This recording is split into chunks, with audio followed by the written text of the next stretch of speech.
this Las Vegas Raiders team at 4-13 last year, I would put them in the same boat that I put the New England Patriots in, and that I think that they have the highest.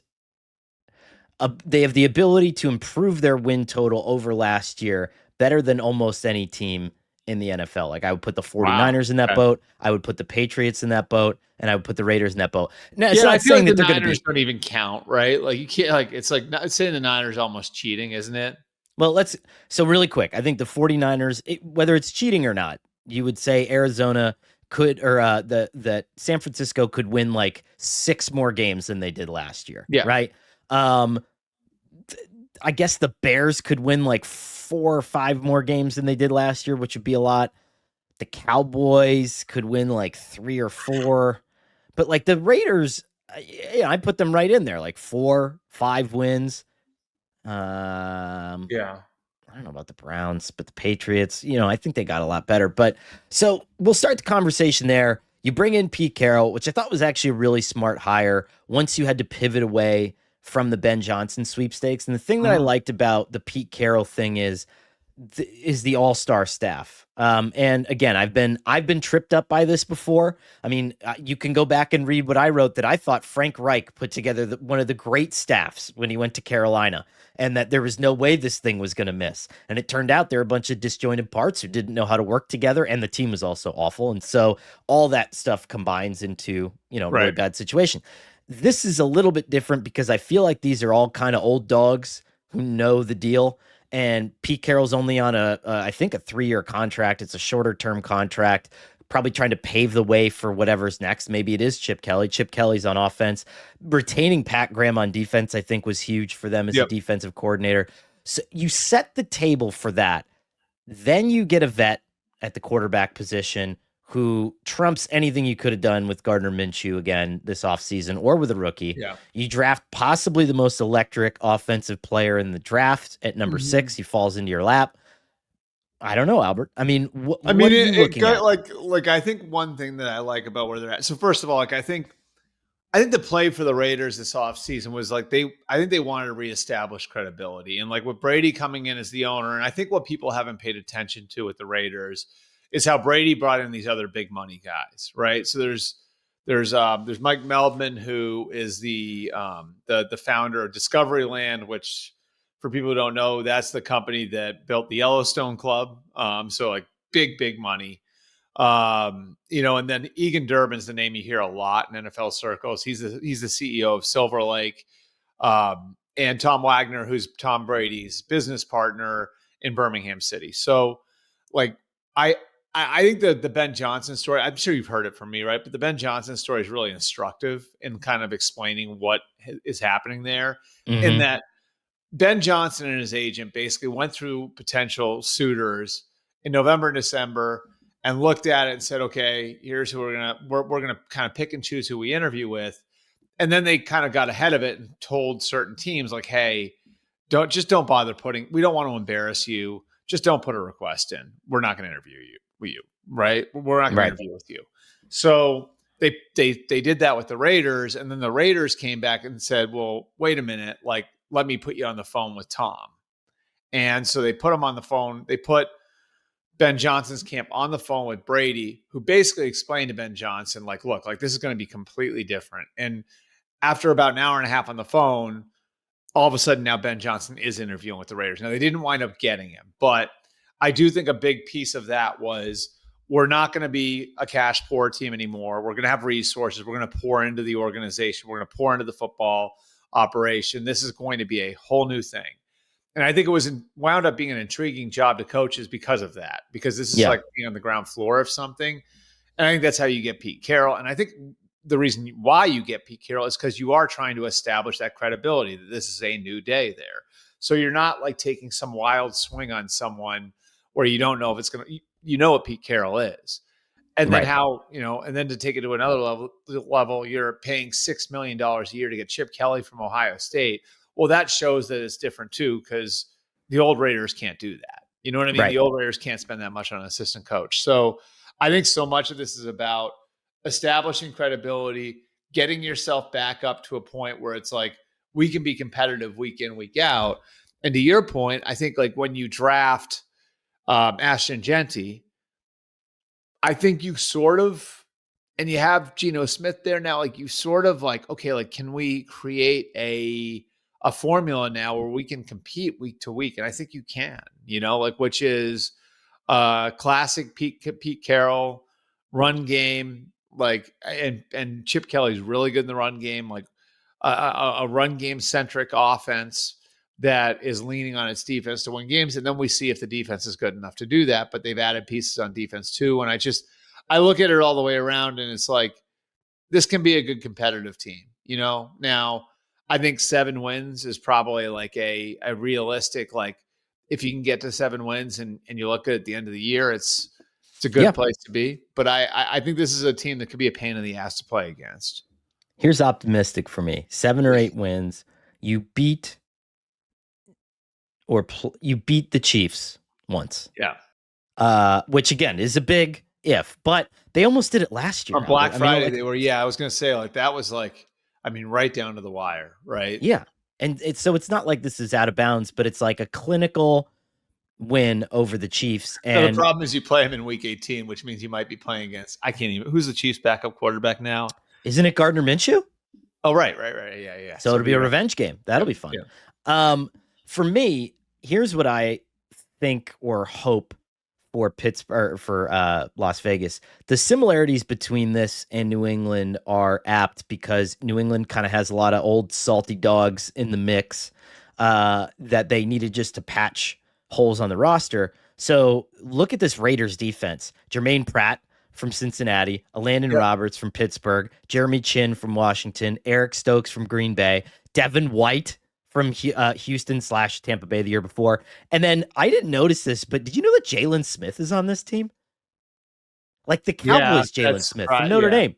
Hasn't played since 2023. Well, yeah, really. I remember like he was mounting a comeback, but I didn't remember he was there. So, but yeah, like I think if you look at it and you say, you can talk yourself into this pretty easily. Max Crosby's the top of the league player.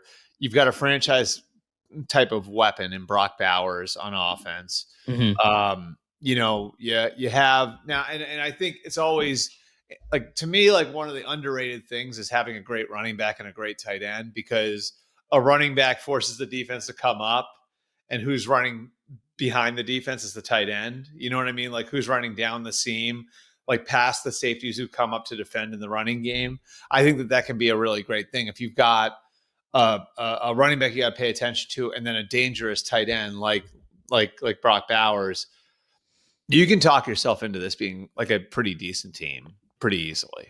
And I think it starts with, and we've kind of used this with a lot of these teams, but we're talking about optimistic/realistic. You're depending heavily on 1, 2, 3, 4, 5, 5 free agents. I'm not going to put Jalen Smith in that fold there, but 5 free agents on the defensive side. Notre Dame guy. I love Jalen Smith. I love the fact that he. I love the fact you're talking about Stokes, Chin, Roberts, Pratt, and White, then, right? Right. And if, let's say, 1 or 2 of those guys becomes the equivalent of, and I'm going to date myself slightly, but when I used to cover the Giants, they traded a 7th round pick for John Beeson. Then John Beeson ended up being like the captain of that team for 2 years and like an anchor on that defense. He led the team in tackles, right? Like this is possible that one of these guys does it. And so imagine, and Jeremy Chin's a good player, right? I believe John Beeson was Big Beast from the 7th Floor Crew. Is that right? Mm. Do you know about the 7th Floor Crew? Oh yeah, of course. Yeah. One of the great rap songs of all time. Just unbelievable. What's unbelievable about that is that Greg Olson is now like one of the premier announcers. And I guess it's a good thing, right? Because G-Rag. Yeah. Go listen to Greg Olson's verse on the Miami 7th Floor Crew song. And this guy is now a buttoned up, like $10 million a year announcer for Fox. And he's great. He's phenomenal. But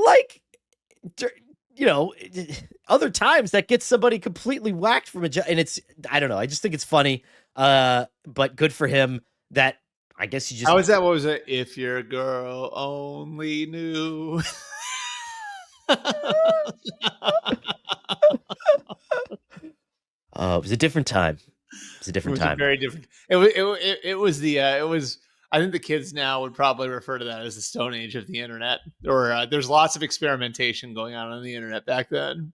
We all thought it'd be a good idea to post stuff on this completely public forum that would then follow us around for hundreds of years. But I will say, in a way, it makes me happy with Greg because, my lord, we were all, how proud would any of us be about what we were saying and doing in college? Certainly not me. So, all right.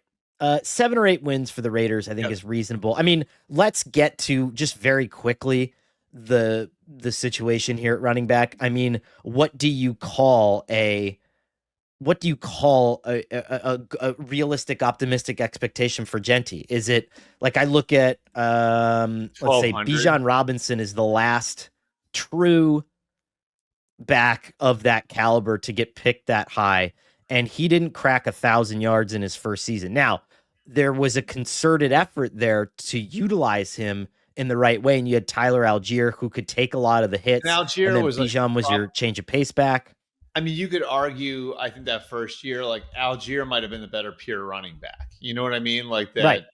So, I mean, Bijan was like, did Bijan go over 1,000 scrimmage yards? He did. Yeah, he did. Okay. So he was well over 1,000 scrimmage yards. So I'm looking at it here. My math is going to be a little sketchy, but yeah, he was over 1,400 scrimmage yards. Like, I think like, the thing about taking a running back that high is that I think that they almost have to produce right away, because the shelf life is short. And, I think part of the logic in taking a running back that high is that you're going to get a chunk of the prime of his career on his rookie contract, because they're going to get there faster. Now they're going to flame out faster, but like Ezekiel Elliott won the rushing title as a rookie, I think. Right. And then won it again in his third year. Todd Gurley, I believe, was Offensive Player of the Year in the NFL in his third. No, he would have been a little further along, but I think he might have won a rushing title pretty early on too. So, I mean, there are great examples of it. I think Saquon had a huge year early on too, didn't he?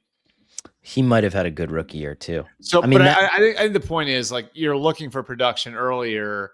And like, I think that's part of it. Part of jump starting this team is that, like, you drafted somebody 6th overall that should be able to get to a Pro Bowl level pretty quickly.